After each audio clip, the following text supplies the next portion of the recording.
First TV. Please like and subscribe. Ito po yung marker na rabbit mga bro.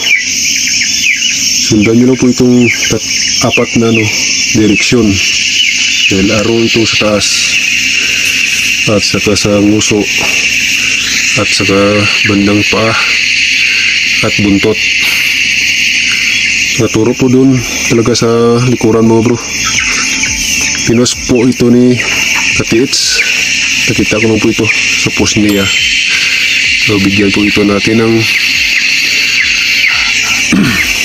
sariling decoding kung saan talaga hanapin ang nakabaon sa ganito pong marker. Ganyan po yan mga bro, dito po sa harap niya mga bro, kasi nakatingin po siya sa harapan.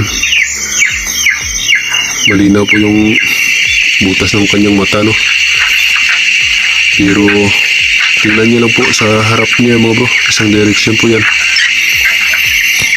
Pag may bato dyan na may marka, turiin niyo po kasi nandyan sa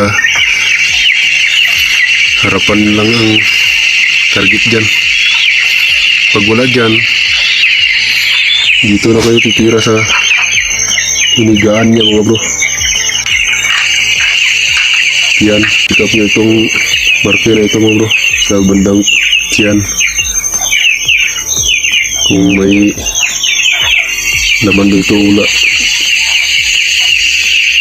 pag wala dyan, ukayin nyo sa salim po kasi naghiga na po ito. Kumbaga napapagod na siya o natutulog yan. Ibig sabihin nandyan sa ilalim ng deposito pag wala dito sa likuran niya. Yan lang po mga bro.